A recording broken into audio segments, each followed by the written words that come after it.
Hi class, we are going to finish our coverage of section 2.6, which is exact equations and integrating factors.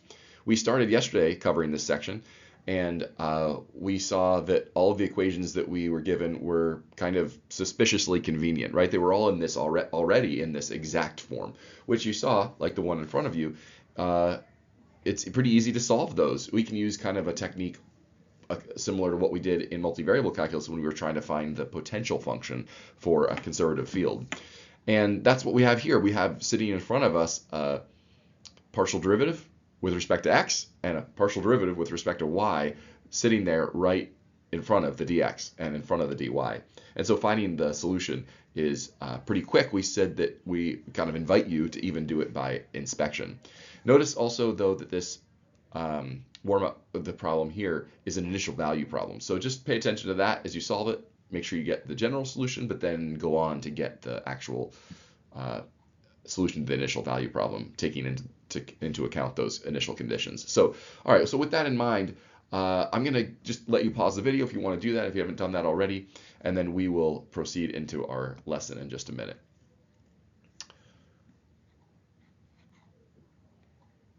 All right, and we're back. We're going to launch into our lesson now, and I'm going to ask you to follow along and take notes, and thank you for just being willing to use this format of video. We're going to try something new here. So the goal today is to take equations that may not be exact and see if we can't, it's not always going to work, but see if we can't apply a technique to making them exact by multiplying through by an integrating factor. Well, it's going to be a little different than the integrating factors that we used earlier in this chapter. So we'll have to look into how that's going to be. What integrating factor is going to, secret integrating factor might help us do the trick on these. So some differential equations that are not exact can be turned into equations that are exact. That sounds like a really desirable thing to be able to do. And so we'd like to think about whether we have an integrating factor that could do that for us. Obviously, these still constitute kind of special cases, but it does widen the number of different equations we can solve. So that's the goal of this next theorem, which presents a possible integrating factor that can turn something into something that's exact. And we love that idea because exact differential equations are easy to solve. So that's the direction we're going in here. This theorem looks a little bit intimidating at first because of all the symbols, but you'll see we're going to prove it, and then I'll show you some examples to make it clear that this is not too bad. So here goes the theorem. If you have an equation, let's say it isn't exact, it's of that kind of form that we've been looking at, but my minus nx over n turns out to be a function only involving x, or nx minus my over m is a function only involving y, then e to the integral of those things will possibly be an integrating factor of the differential equation. So by my, we of course mean the partial derivative of m with respect to y, and by nx we mean the partial derivative of n with respect to x. Now it's hard to remember those sequence of symbols, so I've got some mnemonics for you to help you remember this. Not sure that they're the catchiest, not sure that you'll like them, but here we go. So for the first one, my minus nx over n, if you just try to kind of slur those together and pronounce it out loud, it's kind of my Nixon. So how about that? My Nixon. We'll go with that. Now, my Nixon. Guys, you'll never forget this picture when I show it to you here. My Nixon. There you go. That's how you can remember the first possibility for a integrating factor. The other one is nx minus my over m. For that one, I've got kind of a mnemonic. nx my m. How about this one? Nerdy xylophones make yummy music. You know, you're welcome for that. Okay. Also, a note just kind of popped up on here. It's worth mentioning that an integrating factor can introduce extraneous solutions and or miss singular solutions. So we have to just be careful about that when we're like multiplying through by things or dividing by things. We have to be a little careful with our differential equations. So just be mindful and be careful. So let's prove this now. All right, so let's go ahead and prove this. We're going to prove just one of the two statements, and the proof for the other is pretty similar. So imagine that you have function mu of x, we're going to use this, we're going to assume the hypothesis of the theorem. And this is the thing we saw on the last slide, right? We said that the integrating factor we're going to try using is e to the integral of my minus nx over n dx. And if that really is a function of x, only x, then we said that should be theoretically that's going to be an integrating factor. So our job now is to try that and see if it really is indeed exact. So that's the goal here. That's the mission we have. So we're going to multiply through, of course, by our integrating factor, mu of x. I'm going to keep it as just mu of x for now, just for the sake of not having too many symbols on the screen. But in a second, I will replace it. So if we remember, how do we check something is exact? Well, we said in our previous part of this lesson that it's exact if the partial derivative of the red thing with respect to y is equal to the partial derivative of the blue thing with respect to x. So first we're gonna like try both of these. The partial derivative with respect to y of the red thing by the product rule gives this. Yeah, you can check that. We've got the partial derivative of mu with respect to y times m plus the mu times the partial derivative of m with respect to y, right? That's the product rule. Now notice that the first thing, mu, the partial derivative of mu with respect to y is, well, think about this. That's the partial derivative of something that only involves x. With respect to y, well, that'll be 0, right? There aren't any y's in that expression. So we just get that for the partial derivative of m, the red thing, with respect to y. All right, good. So now let's check also the partial derivative of the blue thing with respect to x. Now this one's slightly more complicated. We'll use, of course, the product rule again, but now I need to, in order to kind of finish this off, we need to actually use the integrating factor, this guy right up here. So we're going to now replace this in here, well, or rather its derivative, and replace this directly in here. So as we do that, let's just examine that that's what we've done. So this is just mu. That's the purported integrating factor that we have. And over here, is this the derivative of that integrating factor? Yeah, because what is the derivative of e to the something? The answer is the derivative is e to the something. Oh wait, times by the chain rule times the derivative of that exponent stuff.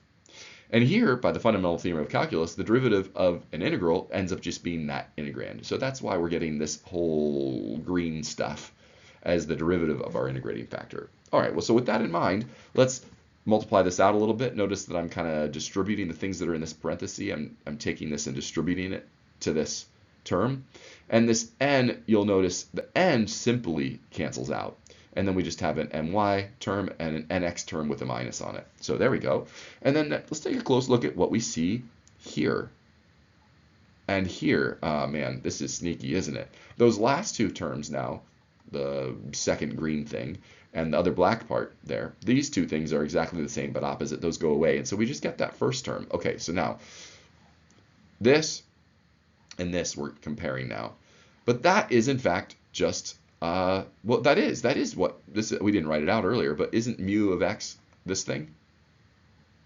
So these are the same. So we've just done it. We've just shown that the partial derivative of the red with respect to y is equal to the partial derivative of the blue with respect to x. Therefore, the equation is exact. You can run a similar proof for fun to see that the other part of the theorem applies for the nx minus my over m expression. So let's now keep score. Let's see if we can keep score on what we just did.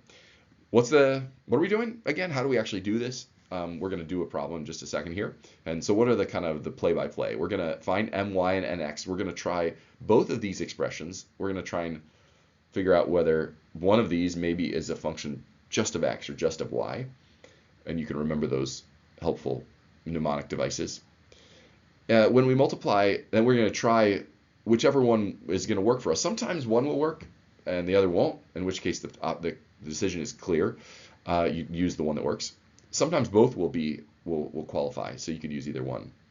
So use one, though, of course, that works. Multiply it through the whole equation to obtain a new, hopefully it'll be, we're promising that if you did it right, it will be an exact equation. And then now you're ready to go. You can solve using the exact method. Remember, the goal is in all of this is to make one variable disappear in those formulas. And here comes a xylophone. And our buddy Nixon bouncing in for your entertainment. So are you ready to try it? Let's do it. All right, here we go. So here's our differential equation we're going to try solving. Notice even just off the bat, I guess the first thing that would be always good to check is that it isn't already exact. So feel free to take a moment to check. You can see that the partial derivative with respect to y right now, well, we're going to need to check these anyway if we're going to do this. So let's just find my and nx. If they're equal right now, then we're already done, and we can just use the exact method right away. But they won't be equal here because this is, the whole lesson that's the whole point of it. You can see the partial derivative with respect to y of that first term, 2xy, that's our m, is 2x, and the partial derivative with respect to x of that second part, that n part in front of the dy, the partial derivative of that with respect to x is just negative 6x. Those are not equal. This is not exact. But let's see if we can't apply these formulas. So now we're going to remember, if you don't eventually want to know those, so you use your mnemonics to help you remember those. So there's the my minus nx over n. And what we mean here is literally my, that's 2x, minus nx, that's going to be minus negative 6x, over all of that over n, which is just, remember, just this original n function. And you can see there that didn't really work for us. That's not an expression that only involves x. So now we try the other nx minus my over m. So let's try that also. And you'll notice, check my work on this, negative 6x, that's nx, minus 2x was my. That'll be a total negative 8x on the top. And on the bottom, we've just got m, which was 2xy. So when we simplify that, we just get negative 4 over y.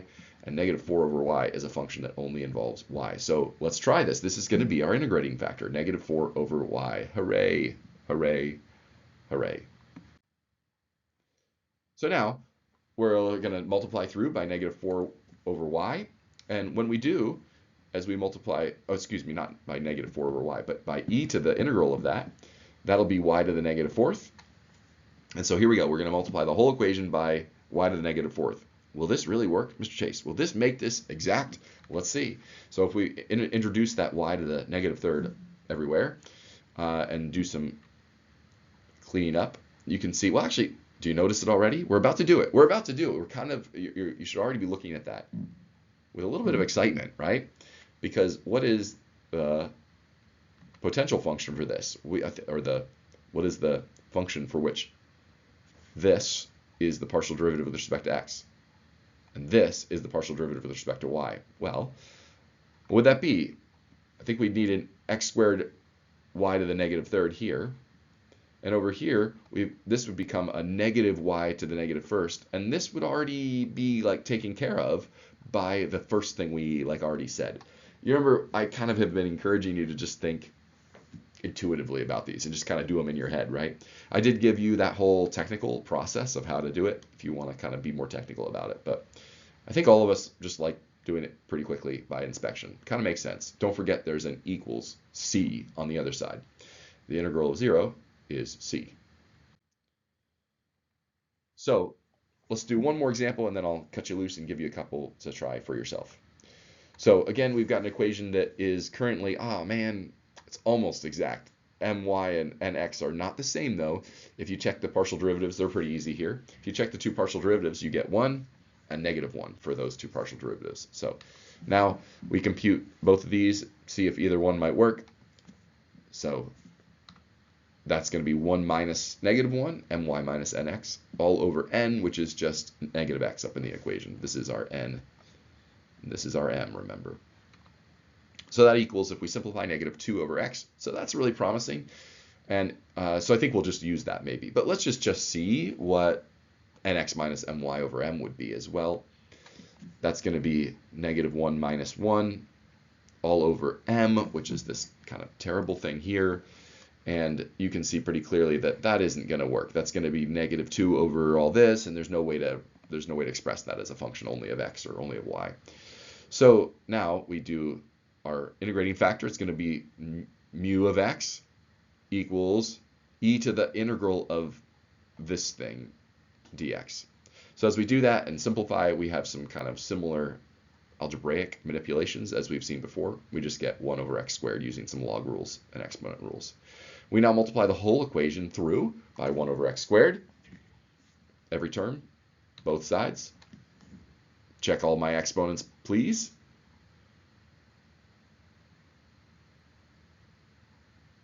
And yep, that looks good. And then that is supposedly, again, if we've done everything right, we should be looking at right now a differential equation that is exact. So let's just try now to find the potential function or the integral of both sides.